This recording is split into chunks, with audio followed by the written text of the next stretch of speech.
Negeri ini memanggilmu kawan, belajar bergerak berbagi untuk negeri.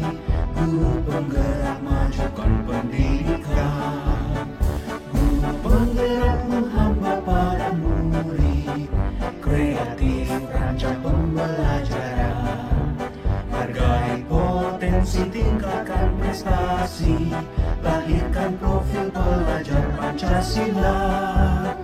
Belajar bergerak berbagi untuk negeri, kita menjalin kolaborasi. Belajar bergerak berbagi untuk negeri, demi bakti pada Ibu Pertiwi. Ibu Kepala Sekolah yang terhormat, Bapak Ibu Guru, karyawan SMK Negeri 8 Surakarta yang saat ini berada di ruang sidang SMK Negeri 8 Surakarta yang saya hormati. Sebelumnya marilah kita bersama-sama memanjatkan puja-puji syukur kehadirat Allah Tuhan Yang Maha Kuasa yang telah melimpahkan rahmat dan hidayahnya kepada kita semua, sehingga pada pagi hari ini kita dapat bertemu bermuajah di ruang sidang ini dalam kondisi yang sehat. Itulah harapan kita, dan kesehatan ini harus terus kita jaga karena memang kondisi pandemi di sekitar kita ini yang masih terus belum bisa diketahui kapan akan berakhirnya. Bapak Ibu yang saya hormati, ini acara khusus yaitu diseminasi calon guru penggerak terkait dengan hasil-hasil diklat yang telah dijalani selama ini. Untuk waktu sepenuhnya saya serahkan kepada Pak Happy. Terima kasih. Monggo Pak Happy. Assalamualaikum warahmatullahi wabarakatuh. Salam sejahtera bagi kita semua. Yang terhormat Ibu Kepala Sekolah, Ibu Sri Ekawati SSD. Yang saya hormati Bapak Ibu Guru dan karyawan SMK Negeri 8 Surakarta. Senang sekali, bahagia sekali saya bisa berkesempatan berdiri di hadapan Bapak Ibu semua untuk mensosialisasikan pengalaman mengikuti pendidikan guru penggerak, karena saya masih calon guru penggerak. Yang kurang lebih saya sudah mengikuti hampir 3 bulan. Itu saya sudah menyelesaikan modul 1, dan sekaligus pada pagi hari ini pelaporan kepada Ibu Kepala Sekolah. Kaitannya mungkin banyak sekali kesibukan sehingga hari ini sekaligus pelaporan dan juga tular-tinular atau berbagi tadi yang disampaikan dari Bapak Sudarso kaitannya dengan modul 1,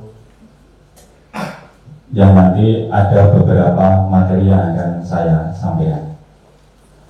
Bapak Ibu yang kami hormati, saya CGB SMK Negeri 8 Surakarta Angkatan keempat di bawah fasilitator Ibu Wijayanti, kemudian di bawah pendamping praktik saya Ibu Eni Nursanti dari SMA Negeri 3 Surakarta. Bapak Ibu langsung saja, selama ini di benak kita kaitannya dengan pendidikan, mungkin apakah seperti ini? Mengajar itu adalah mengajar segala materi pelajaran pada anak-anak agar mereka dapat mencapai nilai rapor tinggi kah? Atau menjadi juara kelas kah? Atau dapat berprestasi di banyak lomba atau yang lainnya? Mungkin untuk sekarang ini kita bisa seperti itu arah dari pembelajaran kita, apakah seperti itu atau tidak? Mengejar prestasi ataukah mungkin untuk mencapai kodrati atau pencapaian kodrat?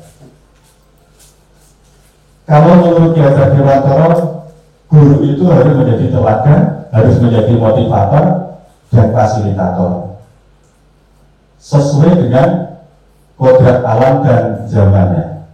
Baik Bapak Ibu, kaitannya dengan apa yang saya sampaikan pada pagi hari ini tentang modul 1, yang pertama modul 1.1 tentang refleksi filosofi pendidikan Indonesia oleh Ki Hajar Dewantoro, modul 1.2 nilai dan peran guru penggerak, modul 1.3 visi guru penggerak, dan modul 1.4 tentang budaya positif. Adapun yang wajib saya diseminasikan atau saya sosialisasikan pada pagi hari ini tentang modul 1.1 dan modul 1.4. Untuk modul 1.2 dan modul 1.3 mungkin nanti saya hanya sekilas saja. Bapak Ibu, kaitannya dengan pendidikan, menurut Ki Hajar Dewantara, pendidikan itu memberikan tuntunan terhadap segala kodrat yang dimiliki anak agar ia mampu mencapai keselamatan dan kebahagiaan yang setinggi-tingginya, baik sebagai seorang manusia maupun sebagai seorang anggota masyarakat. Ini kaitannya dengan kodrat disesuaikan dengan kodrat alamnya maupun dengan kodrat zamannya.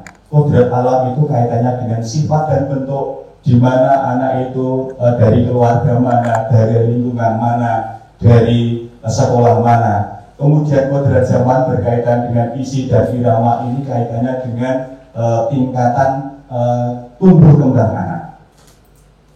Baik Bapak Ibu, karena kita berbicara tentang filosofi Ki Hajar Dewantoro, kita akan saya ajak untuk bersama-sama tentang dasar-dasar pendidikan Ki Hajar Dewantoro. Yang pertama adalah masuk pendidikan itu adalah menuntun, bukan menuntut. Menuntun apa? Menuntun segala kekuatan kodrat yang ada pada anak-anak kita. Agar apa? Agar mereka dapat mencapai keselamatan dan kebahagiaan yang setinggi-tingginya, baik sebagai manusia maupun sebagai anggota masyarakat. Sesuai dengan filosofi Ki Hajar Dewantoro yang Bapak Ibu mungkin sudah sangat familiar sekali tentang 3 hal. Ing ngarsa sun tulodo, ing madya manungkarsa tuturi handayani. Ing ngarsa sun tulodo, Bapak Ibu guru di depan siswa-siswinya untuk memberikan teladan, memberikan contoh. Ing madya manungkarsa, Bapak Ibu di tengah-tengah siswa untuk memberikan semangat ataupun sebagai teman. Tuturi handayani, kita di belakang memberikan dorongan kepada siswa-siswi kita. Kaitannya dengan kodrat anak.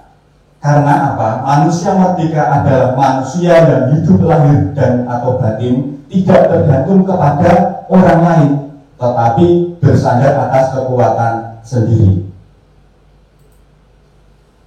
Ini adalah kaitannya dengan kodrat anak. Salah satu kodrat anak bermain. Bermain adalah salah satu kodrat anak sesuai dengan tumbuh kembang anak. Kaitannya dengan cipta rasa karsa. Karena apa? Permainan anak dapat menjadi bagian pembelajaran di sekolah. Bagaimana kalau misalnya permainan pada anak-anak kita yang jenjangnya sudah SMK? Berarti mungkin nanti bisa disesuaikan dengan bagaimana Bapak Ibu mengajar, menerapkan metode-metode dalam pembelajaran supaya anak itu bisa sambil bermain dan akhirnya pendidikan bisa menjadi menyenangkan. Kemudian yang tidak kalah pentingnya Bapak Ibu, pendidikan yang berpihak kepada anak. Maksudnya tidak untuk berhamba kepada anak, tetapi berhamba maksudnya di sini adalah pendidikan yang berpihak atau berpusat kepada murid. Kemudian Bapak Ibu yang keempat, dasar pendidikan Ki Hajar Dewantoro adalah bukan tabula rasa. Tabula rasa adalah seperti kertas putih atau kertas kosong yang bisa dengan leluasa Bapak Ibu bisa dicoret-coret sesukanya. Tetapi tidak seperti itu Bapak Ibu, bahwa anak itu bukan kertas kosong yang bisa digambar sesuai keinginan orang dewasa. Anak lahir itu sudah ada kekuatan kodrat, tetapi masih samar-samar. Tujuan pendidikan adalah menuntun anak untuk menebalkan barisan samar-samar itu agar apa? Memperbaiki lakunya untuk menjadi manusia seutuhnya.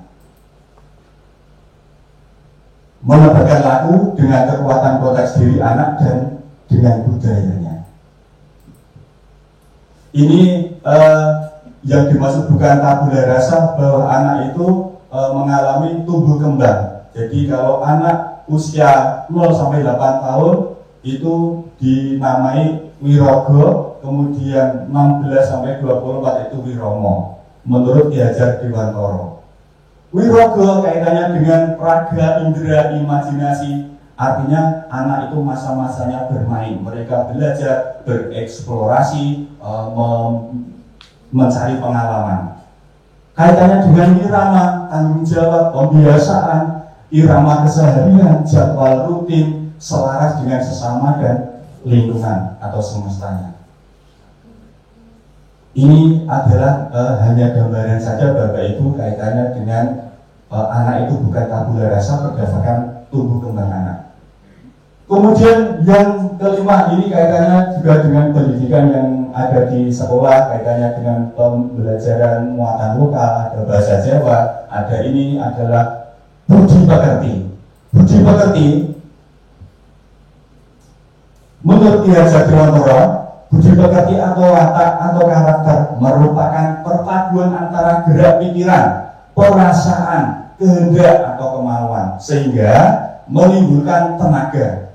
Budi pekerti juga dapat diartikan sebagai perpaduan antara cipta karsa sehingga menciptakan karya. Ini adalah di sekolah kita Bapak Ibu, karena kita sebagai sekolah pelestari budaya yang berlatar belakang budaya, tentu saja kita juga penting sekali untuk mengetahui tentang filosofis pembelajaran Ki Hajar Dewantara, memainkan karawitan, pedalangan, tari, dan musik ataupun yang lainnya. Ini saya mengambil contoh di luar negeri, gamelan juga bisa dijadikan sarana terapi bagi narapidana. Ini salah satu contoh bahwa gamelan itu bisa untuk pembelajaran tentang budi pekerti. Bapak Ibu selanjutnya kaitannya dengan dosa pendidikan menurut Ki Hajar Dewantara, kita itu ibaratnya sebagai seorang petani Bapak Ibu. Dalam hakikatnya sama kewajibannya dengan seorang pendidik. Petani yang menanam jagung misalnya, mereka hanya dapat menuntut tumbuhnya jagung. Ia dapat memperbaiki kondisi tanahnya, memelihara tanaman jagung dengan cara apa? Memberi pupuk, merawatnya, memberi air, membasmi ulat-ulat atau jamur-jamur yang mengganggu hidup tanaman padi dan lain sebagainya.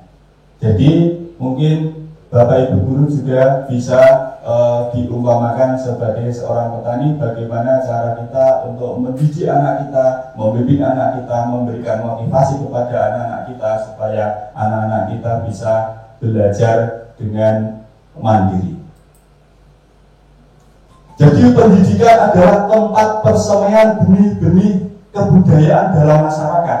Ki Hajar Dewantara meyakini untuk menciptakan manusia Indonesia yang beradab, maka pendidikan menjadi salah satu kunci untuk mencapainya. Pendidikan dapat menjadi ruang berlatih dan bertumbuhnya nilai-nilai kemanusiaan yang dapat diteruskan ataupun diwariskan.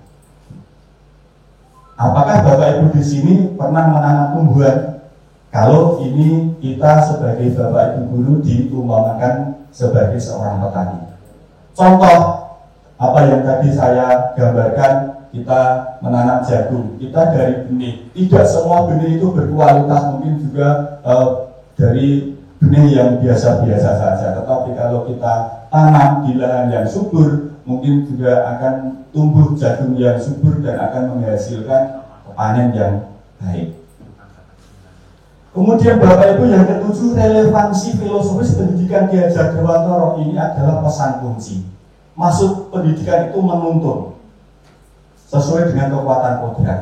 Menuntun itu menurut Ki Hajar Dewantara. Kalau pendidikan pada abad ke-21 ini, mungkin ini kaitannya dengan kolaborasi, kritis, reflektif, komunikatif, kreatif, inovatif. Kemudian kalau menurut Ki Hajar Dewantara, agar mereka dapat mencapai selamat dan kebahagiaan yang setinggi-tingginya sebagai manusia maupun anggota masyarakat. Selamat dan bahagia. Kalau sekarang di abad 21 ini kaitannya mungkin dengan well-being. Ini Bapak Ibu kaitannya dengan pesan kunci dari masa lampau, masa kini, dan masa depan. Masa lampau pendidikan yang menuntun, masa kini pendidikan gotong royong seperti ada kolaboratif, progresif, kritis, masa depan murid yang humanis yang tujuannya bisa selamat dan bahagia menjadi student yang well-being. Ini hanya sekedar refleksi saja. Apakah Bapak Ibu sudah melakukan agar proses pembelajaran yang mencerminkan Diajar di Bantoro dapat terwujud? Mungkin Bapak Ibu di SMA Negeri 8 Surakarta karena banyak senior-senior, apalagi di dataran seni budaya, tentu saja mungkin sudah banyak yang sudah melaksanakannya. Kemudian dari konsep pemikiran Diajar di Bantoro tersebut, mana yang sudah Anda terapkan? Apakah masih diterapkan? Apakah mungkin sekarang tidak diterapkan? Berarti kita diingatkan kembali pada filosofi-filosofi Diajar di Bantoro bahwa kita itu mempunyai budaya-budaya mungkin yang adiluhung, budaya-budaya yang baik, yang mempunyai norma sopan santun, unggah ungguh, ataupun nilai-nilai budi pekerti yang mungkin perlu kita majukan lagi, kita kembangkan lagi. Baik Bapak Ibu, itu tadi materi modul 1.1 tentang filosofi pendidikan menurut Diajar di Bantoro, bahwa pendidikan itu adalah memberikan tuntunan, bukan menuntut. Bapak Ibu mungkin tidak lagi mengajar, tetapi alangkah baiknya kita mengajak kepada siswa-siswi kita. Mungkin kita itu tidak sekedar mengejar prestasi, tetapi lebih ke kodrati anak. Karena apa? Karena anak itu adalah istimewa. Modul 1.2, peran dan nilai guru penggerak. Bapak Ibu, peran dan nilai guru penggerak di sini bahwa guru penggerak itu diharapkan bisa menggerakkan komunitas praktisi menjadi cos bagi guru lain. Cos di sini bukan menggurui tetapi berbagi Bapak Ibu. Jadi kita sharing-sharing, kita sama-sama belajar. Kalau Bapak Ibu pada pagi hari ini mungkin ini adalah sesuatu yang baru, berarti kita juga sama-sama belajar. Saya juga belajar dari senior-senior saya, belajar dari Bapak Ibu semuanya, dan juga arahan dari Ibu Kepala Sekolah tentunya. Kemudian mendorong kolaborasi, mewujudkan kepemimpinan murid dan menjadi pemimpin pembelajaran. Pemimpin pembelajaran bagaimana? Pemimpin pembelajaran pada saat kita di kelas. Kalau di sekolah ada peraturan-peraturan, mungkin alangkah baiknya di kelas kita juga memberikan sebuah keyakinan kelas. Kita memberikan metode-metode pembelajaran yang bisa membawakan pendidikan atau pembelajaran kepada siswa-siswi kita agar bisa mencapai tujuan yang kita harapkan. Kemudian kaitannya dengan nilai guru penggerak. Nilai yang ada pada guru penggerak diharapkan bisa mandiri, bisa reflektif, bisa kolaboratif, kita kerjasama, bisa inovatif, dan yang tidak kalah pentingnya berpihak kepada murid. Ini adalah modul 1.2. Langsung saja modul 1.3, visi guru penggerak.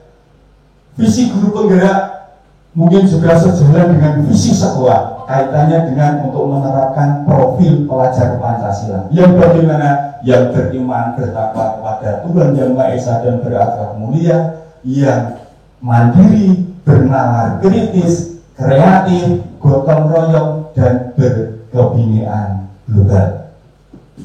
Saya rasa tidak asing lagi Bapak Ibu kaitannya dengan profil pelajar Pancasila, karena sekolah kita mungkin di tahun 2022 ini di Ibu Ika sudah untuk kaitannya dengan SMKPK, Sekolah Pusat Keunggulan. Itu Bu Iko mengangkat seni tari untuk menjadi keunggulan di SMA Negeri 8 Surakarta. Tetapi kalau misalnya kita menjadi SMKPK, mungkin nantinya tidak hanya seni tari, tapi semuanya menjadi keunggulan di SMK Negeri 8 Surakarta.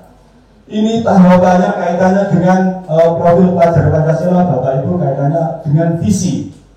Tahapannya seperti ini, bisa dilihat pada layar bahwa nanti kalau ada masalah mungkin kita bisa mencari penyelesaian dengan cara inquiry. Kemudian ada baja. Baja itu adalah singkatan. Yakin bahwa semua murid dapat mencapai sebuah prestasi. Yakin bahwa murid mampu mengambil kendali dan pencapaian mereka. Yakin bahwa dalam proses belajar hubungan guru murid adalah kemitraan. Ini contoh inquiry. Bapak Ibu bisa melihat sebuah gambar yang di kanan itu adalah bisa dikatakan sebagai apa kira-kira Bapak Ibu? Mungkin sebagai hasil dari kerja keras kita.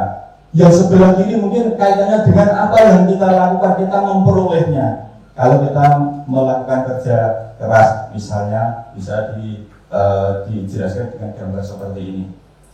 Inquiry apresiatif adalah suatu filosofis, suatu landasan berpikir yang berfokus pada upaya untuk kolaboratif menemukan hal positif dalam diri seseorang, dalam suatu organisasi dan dunia sekitarnya, baik di masa lalu, masa kini maupun masa depan. Ini adalah Bapak Ibu kaitannya dengan inquiry yang saya maksudkan tadi. Belajar itu tidak langsung terbang, misalnya digambarkan sebuah burung, tetapi mereka belajar itu dari rendah dulu kemudian baru terbang tinggi. Mungkin seperti itu. Ini Bapak Ibu kaitannya dengan baca. Buat pertanyaan, ambil pelajaran, gali impian, jabarkan rencana, kemudian atur eksekusi. Ini kaitannya dengan prakarsa perubahan. Ini hanya sekedar untuk sharing-sharing saja, karena kalau kita bahas sekarang kita keterbatasan waktu. Kaitannya dengan modul 1.3 kait untuk CDB menghasilkan visi sekolah impian. Bapak Ibu yang saya hormati, kemudian kaitannya yang modul 1.4 yaitu tentang budaya positif. Nah, selama ini mungkin kita juga sudah melaksanakan budaya-budaya yang baik, seperti dari kesiswaan sudah ada pembiasaan di pintu gerbang anak-anak juga untuk saling menyapa kepada teman-temannya. Kemudian kalau sudah mungkin tidak pandemi juga bersalaman dengan Bapak Ibu guru, ataupun kebalikannya guru juga akan selalu memperhatikan, menyalami kepada siswa-siswinya. Mungkin itu nanti bisa kita pertahankan, kita tingkatkan lagi. Kemudian dari kurikulum juga banyak sekali agenda-agenda yang sudah pernah sudah dijalankan sebelum pandemi dengan adanya pembinaan karakter. Ini sangat bagus sekali apabila nanti kita tetap melaksanakannya. Dan masih banyak juga kegiatan-kegiatan lain dari siswa-siswi kita kaitannya dengan budaya-budaya positif ini, Bapak Ibu yang saya hormati. Kemudian ibarat petani kaitannya dengan budaya positif. Bagaimana kita mempersiapkan lahan untuk ditanami agar nanti bisa tumbuh tanaman yang kita inginkan. Bagaimana kita cara memberi pupuk, bagaimana kita cara merawat atau membasmi tanaman-tanaman dari hama. Sekolah diibaratkan sebagai tanah. Untuk apa? Untuk bercocok tanam kalau misalnya seperti petani. Karena sekolah jadi lingkungan yang menyenangkan, menjaga dan melindungi murid dari hal-hal yang tidak baik. Karakter murid tumbuh dengan baik. Murid yang tadinya malas menjadi semangat, bukan kebalikannya. Murid akan mampu menerima dan menyerap suatu pembelajaran bila lingkungan di sekelilingnya aman dan nyaman. Ini perlu ekosistem positif. Kita ambil contoh perbandingannya dengan tumbuh-tumbuhan seorang petani. Misalnya menanam padi. Petani hanya dapat menuntun tumbuhnya padi dengan cara apa? Memperbaiki kondisi tanah, memelihara tanaman padi dari hama, memberi pupuk, memberi air yang cukup. Bayangkan kalau kita menanam padi diberi pupuk tetapi tidak diberi air, maka juga tidak akan bisa tumbuh dengan baik. Maka kita juga harus bisa memperhatikan, merawat supaya hidup tanaman padi bisa tumbuh dengan baik. Seperti halnya siswa kita. Bapak Ibu kaitannya dengan budaya positif ini ada 6 hal. Yang pertama, perubahan paradigma, stimulus respon lawan teori kontrol.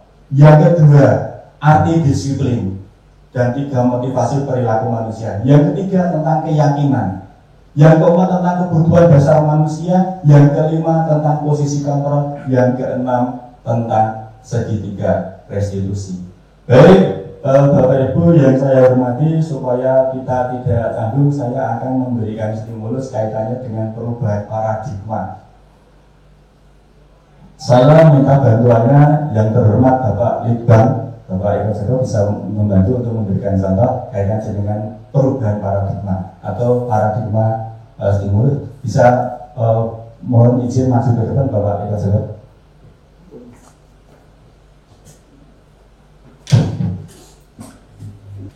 Mohon maaf, saya hanya memberikan sampel kepada Bapak Ibu.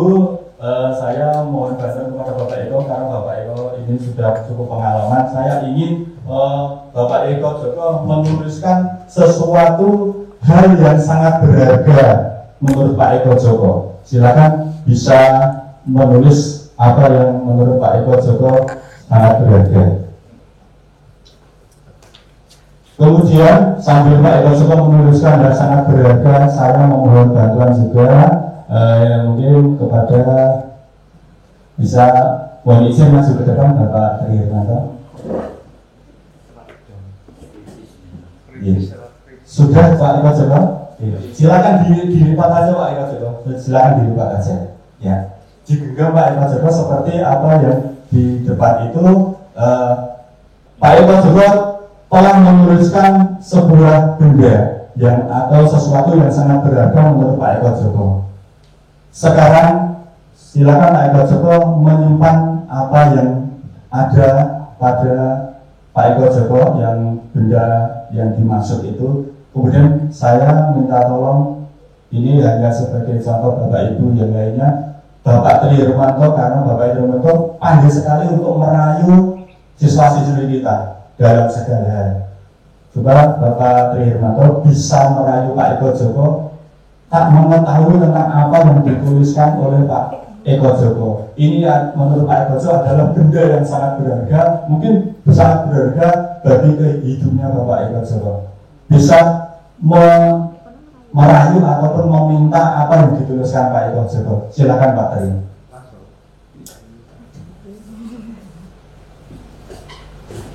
Selamat pagi Bapak Eko dan teman saya seperjuangan di Guru Bantu.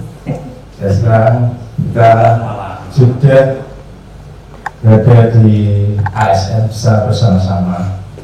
Kemudian kita sudah saling tahu isi hati kita masing-masing. Karena kita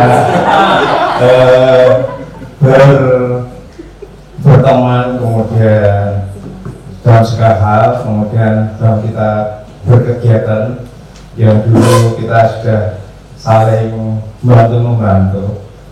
Untuk hari ini saya ingin mengetahui apa yang berada di tangan Bapak Eko Joko, anak saya sendiri, masa dengan adik tidak akan diberikan. Jadi ibarat kita rumah berada di SMK Negeri Jawa Jakarta, kita ingin maju secara bersama, masa dengan adiknya sendiri apa yang berada di tangan kakak saya tidak dikasihkan ke saya. Mohon izin sekali dengan sangat untuk hanya Pak Eko itu. Begini Mas Hermanto, saya orang biasa tapi saya punya komitmen. Komitmen saya ini kalau saya serahkan orang lain apa dia mampu, berat ini. Mungkin dengan komitmen Pak Eko Joko yang kakak saya, ya kita bisa untuk berbagi. Misalnya nanti berguna untuk anak-anak kita di SMK Negeri 8 Jakarta, paling tidak setengah dari komitmen Pak Eko Joko mungkin bisa berguna bagi saya dan berguna untuk anak-anak SMK Negeri 8 Jakarta. Ya kalau mau ini apa ya, keahlian itu bisa ditiru, sekolah itu bisa ditiru, harta bisa ditiru dengan bekerja. Tapi yang tidak bisa ditiru adalah keberuntungan. Berarti harus Anda siap merenangi, berarti Anda siap dibully, siap dielek, siap dipojokkan, siap untuk apa saja. adalah sebuah komitmen hidup saya. Ya, terima kasih Pak Eko Joko, terima kasih Pak dari Dirmanto. Ini tadi Pak Eko Joko telah menuliskan sesuatu yang sangat berharga. Tetapi Pak Tri dengan segala upaya merayu ingin melihat, ingin mengetahui apa yang dituliskan Pak Eko Joko. Kalau saya lihat ini tadi, Pak Eko Joko akan mempertahankan tentang apa yang dia tulis. Karena apa? Karena menurut Pak Eko Joko ini tadi, Pak Tri, ini adalah sesuatu yang sangat berharga bagi dunia Pak Eko Joko. Mungkin yang dimaksud Pak Tri kaitannya dengan mungkin dalam pembelajaran lain, karena ini mungkin menyangkut kaitannya dengan hidup matinya Pak Eko Joko. Jadi ini menggambarkan Bapak Ibu, menggambarkan bahwa sebuah teori kontrol, sebuah teori itu kita tidak bisa mengontrol orang lain, tetapi hanya diri kita sendiri sajalah yang bisa mengontrol diri kita sendiri, bukan orang lain. Terima kasih Pak Tri, terima kasih Pak Eko Joko. Moga sekarang bisa. Ini tadi hanya sebagai contoh saja, karena kalau memberikan contoh pada Bapak Ibu yang lainnya, waktunya akan tidak cukup. Ini hanya sebagai stimulus kontrol saja Bapak Ibu. Ada ilusi guru mengontrol murid, betul ya Bapak Ibu ya. Ilusi bahwa kritik dan membuat orang merasa bersalah dapat menguatkan karakter. Betul ya. Yang terjadi seperti itu ya. Ilusi bahwa semua penguatan positif efektif dan bermanfaat. Kira-kira seperti itu nih Bapak Ibu yang terjadi. Ilusi bahwa orang dewasa memiliki hak untuk memaksa. Apakah seperti itu? Ini Bapak Ibu, perubahan paradigma stimulus respon. Bisakah kita mengontrol seseorang? Stimulus respon. Kita mencoba mengubah orang agar berpandangan sama dengan kita. Teori kontrolnya bagaimana? Kita berusaha memahami pandangan orang lain tentang dunia. Perilaku buruk dilihat sebagai suatu kesalahan. Teori kontrolnya, semua perilaku memiliki tujuan. Orang lain bisa mengontrol saya, hanya Pak Eko Joko yang bisa mengontrol Bapak Eko Joko sendiri, seperti tadi yang sudah diperagakan. Meskipun Pak Tri dengan sekuat tenaga ingin merebutnya, bahkan ingin berbagai dengan macam cara, tetapi Pak Eko Joko tetap bisa mengontrol Pak Eko Joko sendiri untuk mempertahankan apa yang menurut Pak Eko Joko itu berada pada dirinya sendiri. Pemaksaan ada pada saat rujukan gagal, yang ada kolaborasi dan konsensus menciptakan pilihan-pilihan baru. Model berpikir menang kalah, model berpikir menang-menang, jadi positif. Ini tadi yang nomor satu. Kemudian yang kedua, menyingkat waktu, disiplin. Disiplin yang dimaksud di sini adalah belajar. Disiplin diri membuat orang menggali potensinya menuju sebuah tujuan, apa yang dia hargai. Namun Bapak Ibu, dalam budaya kita, mana kata disiplin telah berubah menjadi sesuatu yang dilakukan seseorang pada orang lain untuk mendapatkan kepatuhan. Betul Bapak Ibu? Mungkin kaitannya dengan disiplin Bapak Ibu mengikuti apel atau pembinaan, mungkin karena nanti dimarahi oleh kepala sekolah misalnya. Kecenderungan umum adalah menghubungkan kata disiplin dengan ketidaknyamanan, bukan dengan apa yang kita hargai atau pencapaian suatu tujuan mulia. Teori motivasi manusia itu bisa misalnya untuk menghindari ketidaknyamanan tadi atau hukuman. Misalnya apa yang akan terjadi apabila saya tidak melakukannya. Yang kedua, untuk mendapatkan imbalan. Apa yang akan saya dapatkan apabila saya melakukannya. Ini adalah motivasi eksternal dari luar. Yang ketiga, untuk menghargai diri sendiri, menjadi insan sesuai harapan kita. Nah, inilah yang diharapkan motivasi internal, tujuan disiplin positif, bahwa saya akan menjadi orang yang seperti apabila saya melakukannya, seperti titik-titik apabila saya melakukannya. Itu Bapak Ibu kaitannya dengan teori motivasi manusia. Merdeka itu tidak hanya terlepas dari perintah, akan tetapi juga cakap buat memerintah diri sendiri. Ini menurut Diajar Dewantara. Bapak Ibu, selanjutnya adalah tentang keyakinan. Kalau di sekolah ada peraturan, ada tata tertib siswa, di kelas pun juga ada kesepakatan atau keyakinan kelas. Dengan cara apa?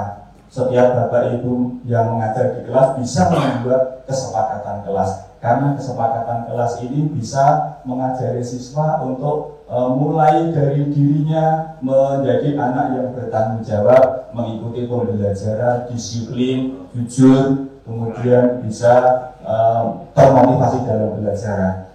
Dari keyakinan ini akan juga menghasilkan lingkungan positif, dan lebih luas lagi pada sekolah kita akan menghasilkan budaya positif.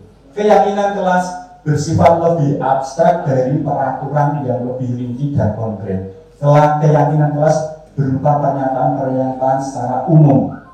Pernyataan keyakinan kelas senantiasa dibuat untuk dalam bentuk positif.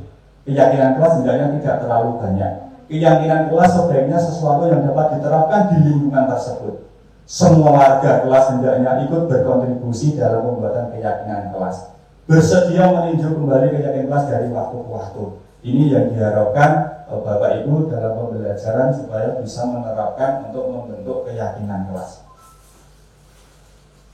Apa yang dimaksud dengan keyakinan kelas? Hukuman dan penghargaan. Mengapa tidak peraturan saja? Mengapa harus keyakinan kelas?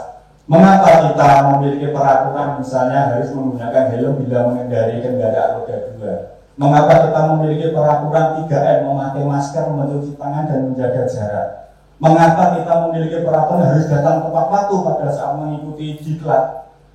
Nah, untuk mendukung motivasi intrinsik kembali ke nilai-nilai atau keyakinan, lebih menggerakkan seseorang dibandingkan mengikuti serangkaian peraturan-peraturan. Berarti ini dari unsur intrinsik dari diri kita sendiri.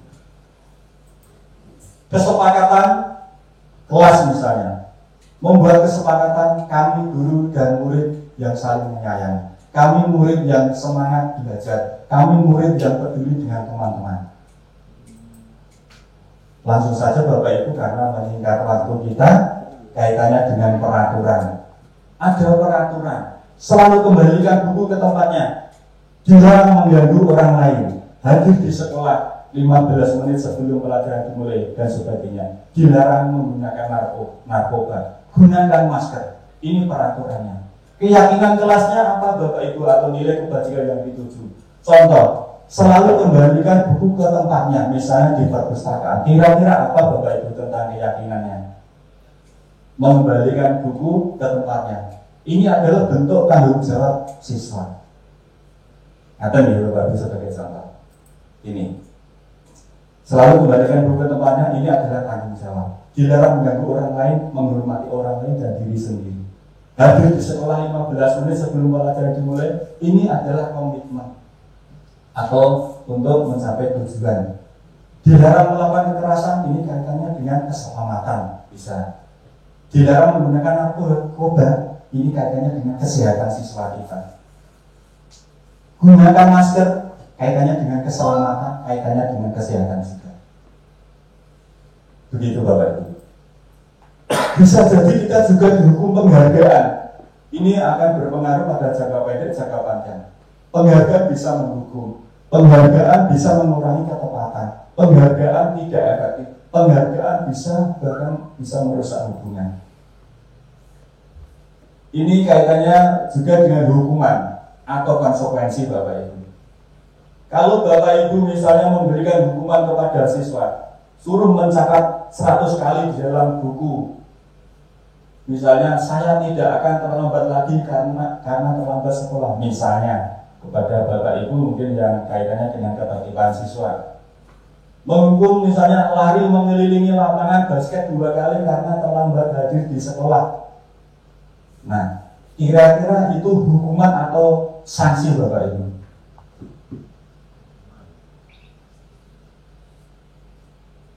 Coba yang pertama, mencatat 100 kali di dalam buku kalimat saya tidak akan terlambat lagi karena terlambat ke sekolah. Hukuman atau sanksi Bapak Ibu? Sanksi. Kira-kira hukuman atau sanksi Pak Tri? Sanksi hukuman. Kalau Pak Eli itu hukuman. Kalau sanksi itu kaitannya dengan kesepakatan, Bapak, kaitannya dengan konsekuensi yang sudah dibuat bersama. Nah, kemudian misalnya membersihkan tumpahan air di meja tulis karena tersinggung pada saat belajar. Bisa jadi ini konsekuen karena menumpahkan air. Jawabannya mungkin bisa seperti ini. Mencatat 100 kali dalam buku itu hukuman. Mengelilingi lapangan basket 2 kali karena terlambat dari diri sekolah itu juga hukuman. Disuruh push up itu hukuman. Ini hanya untuk apa yang sudah Bapak Ibu dilakukan untuk kaitannya dengan penertiban siswa, mungkin bisa diartikan seperti ini Bapak Ibu. Perbedaan hukuman dan sanksi atau konsekuensi. Hukuman ini sesuatu yang menyakitkan bagi siswa tentunya. Kalau sanksi sesuatu harus terjadi karena sudah ada kesepakatan. Membuat anak sakit untuk jangka waktu lama, sanksinya membuat anak merasa tidak nyaman dalam jangka waktu pendek dan lain sebagainya. Bapak Ibu bisa melihat sendiri contoh yang ada ini. Mungkin nanti kalau misalnya berkenan file, monggo kalau misalnya berkenan untuk menyimpannya. Konsep diri yang buruk, diharapkan konsep diri yang baik. Anak belajar untuk menyembunyikan kesalahan, anak belajar untuk mematuhi peraturan. Lanjut, yang selanjutnya adalah kebutuhan dasar manusia, survival, kebutuhan dasar hidup ya. Kebebasan, penguasaan, cinta kasih, kesenangan. Ini adalah kebutuhan dasar manusia. Cinta kasih dan sayang, kebutuhan untuk diterima. Penguasaan, kebutuhan pengakuan atas kemampuan. Kebebasan, kebutuhan akan pilihan. Kesenangan, kebutuhan untuk merasa senang. Karena siswa kita sudah mempunyai kebutuhan untuk merasa senang. Bapak Ibu, kemudian selanjutnya kita juga disadari atau tidak, kita mempunyai 5 posisi kontrol terhadap siswa kita. Yang pertama, kita sebagai penghukum. Nah, siapa Bapak Ibu yang sering menghukum siswanya?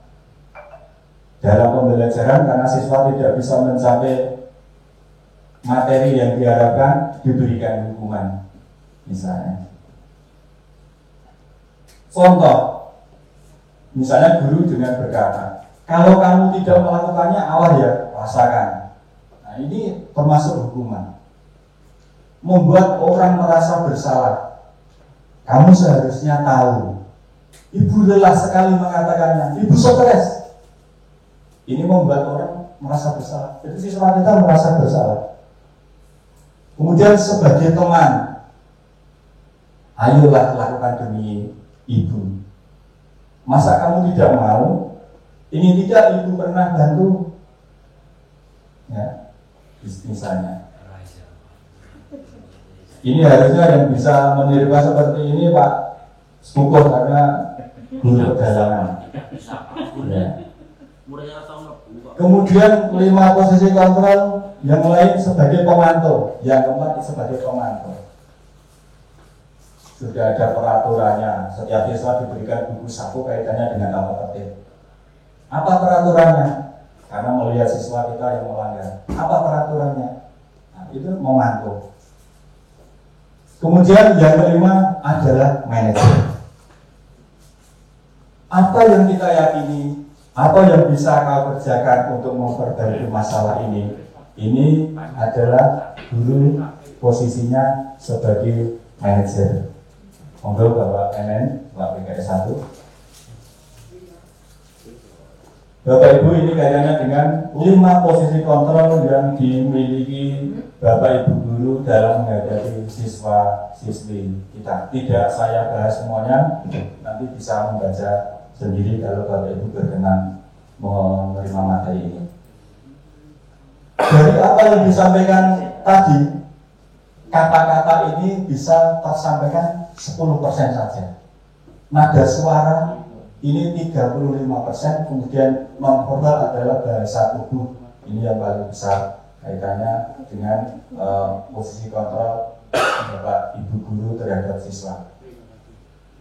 Penghukum atau pembuat orang merasa bersalah ini identitas gagal karena ini kontrol dari luar. Kalau bisa kita menghindari. Identitas berhasil atau sukses ini juga termasuk kontrol dari luar, mengharapkan imbalan atau ketergantungan pada orang lain. Identitas berhasil atau sukses untuk kontrol diri pada siswa supaya bisa menghargai dirinya sendiri. Inilah yang kita harapkan. Kalau bisa Bapak Ibu guru bisa sebagai manajer semuanya terhadap putra putrinya, terhadap siswa siswinya. Jadi penghukum banyak sekali contoh, misalnya patuhi aturan saya atau awas. Kamu selalu saja salah, selalu pasti selalu yang terakhir selesai kamu. Membuat orang merasa bersalah, ibu sangat kecewa sekali dengan kamu. Ini menjadikan siswa merasa bersalah. Bapak, berapa kali Bapak harus memberitahu kamu? Gimana coba kalau orang tuamu tahu kamu berbuat begini? Ini membuat merasa bersalah. Monitor, memantau apa yang telah kamu lakukan, sanksi atau konsekuensi apa. Ini kaitannya kita menunjukkan pada peraturannya. Nah, ini yang diharapkan sebagai manajer. Kembali ke keyakinan kelas tadi Bapak Ibu. Apa yang kita yakini? Apakah kamu meyakininya? Maksudnya kepada siswa-siswi. Jika kamu meyakininya, apakah kamu bersedia memperbaikinya? Jika kamu memperbaiki ini, hal ini menunjukkan apa tentang dirimu? Apa rencana kamu untuk memperbaiki hal ini? Ini kaitannya kita memposisikan diri sebagai manajer terhadap siswa-siswi kita. Mungkin ini juga yang lebih cenderung mempraktekannya adalah guru BK, Pak Teguh Wiono selaku guru BK di SMA Negeri Surakarta dan Bu Giri juga. Apa itu restitusi? Setelah tadi ada perubahan paradigma yang di awal, kemudian ada stimulus kontrol tadi ya Bapak Ibu, kemudian ada disiplin, ada motivasi manusia, teori motivasi manusia, kemudian ada teori kontrol tadi.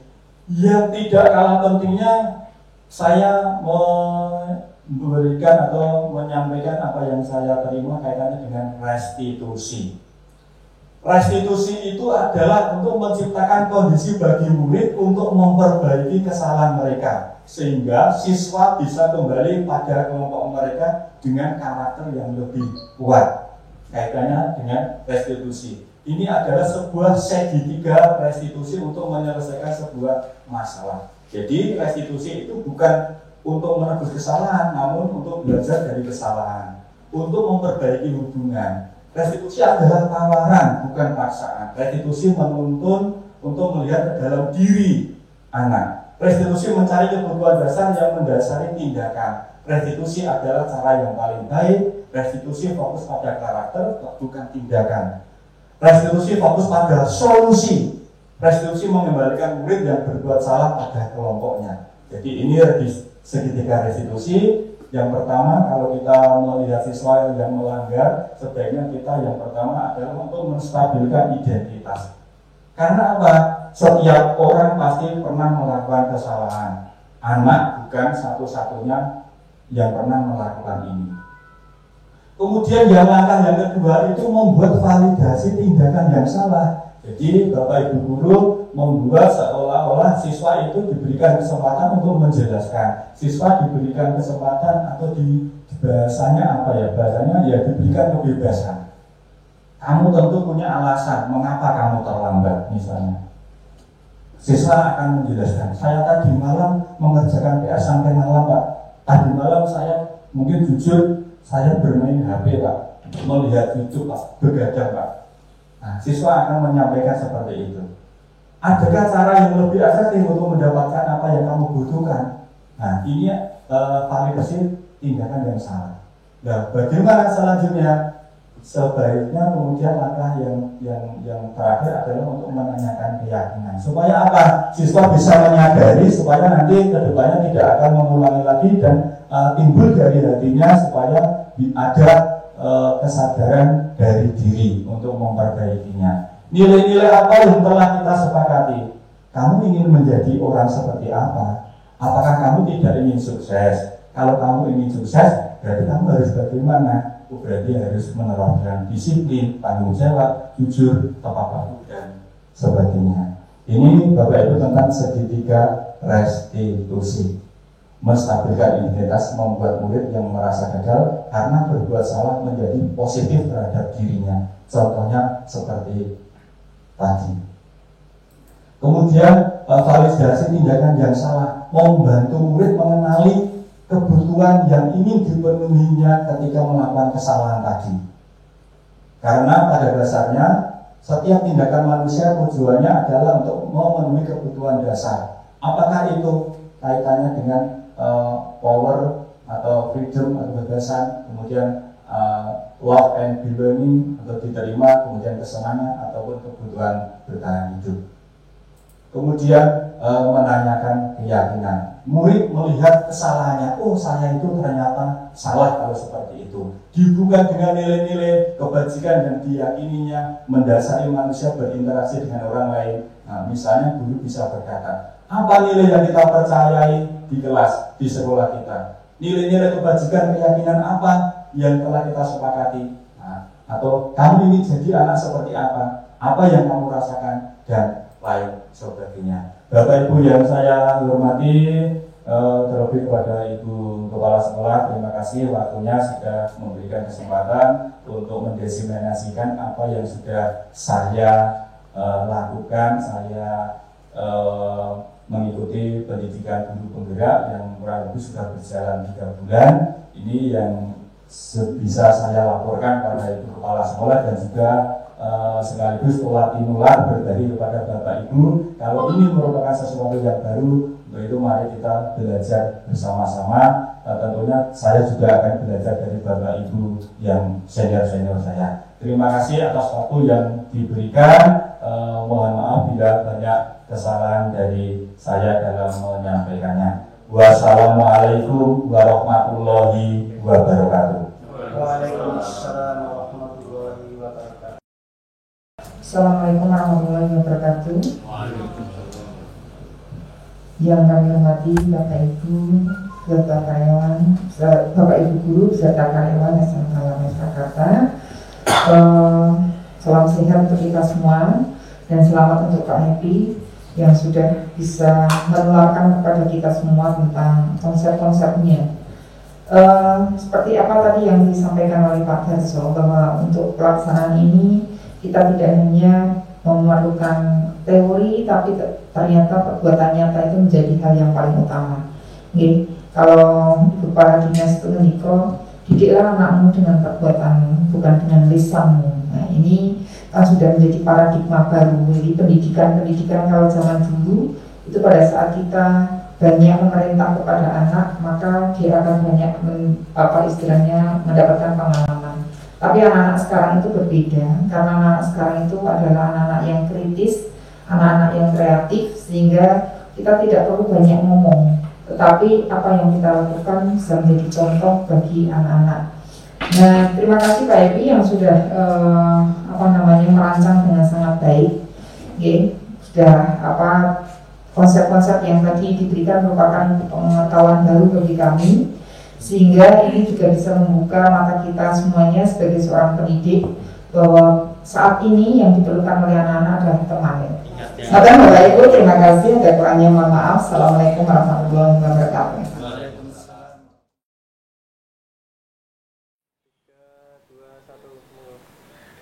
Saya menerima pemaparan tentang guru penggerak oleh teman saya, Bapak Happy Budi Kurniawan. Saya sangat tertarik. Karena apa ya? Saya merasa seperti menerima pembelajaran pendidikan yang seutuhnya dan sedetail-detailnya seperti saya saat masih sekolah di sekolah pendidikan guru. Pada waktu itu saya juga mendapatkan ilmu tentang pendidikan yang diajar Dewantoro waktu di SPG, Sekolah Pendidikan Guru. Sekarang terbukti di tahun 2021 ada program guru penggerak ini, saya sangat bangga. Dan salah satu teman dari saya SMK Negeri 8, Pak Happy ini, walaupun Pak Happy ini guru produktif karawitan tapi masih menyempatkan ikut untuk seleksi guru penggerak ini. Karena apa? Saya percaya guru produktif itu sudah disibukkan oleh materinya masing-masing dan tidak ada waktu longgar karena di SMK jamnya kan banyak sekali. Tapi saya merasa bangga karena Pak Happy ini bisa meluangkan waktu ikut seleksi calon guru penggerak, dan ini tahap yang pertama sudah dilalui 3 bulan. Semoga nanti menginspirasi pada guru-guru muda yang lain. Kita jangan takut dengan diri kita. Kita jangan takut dengan kemampuan kita. Kemampuan kita, diri kita itu yang menilai orang lain. Jangan takut dan jangan jangan berhenti di situ saja. Jangan hanya puas di tempatnya dan jangan merasa aman di titik amannya. Guru harus berinovasi. Guru harus belajar dan belajar. Itu saja. Kami sebagai teman dari Pak Happy, bahwa saya merasa bangga ada ribuan guru seni pertunjukan. Pak Happy mewakili bahwa guru seni karawitan bisa. Terima kasih. Wassalamualaikum warahmatullahi wabarakatuh.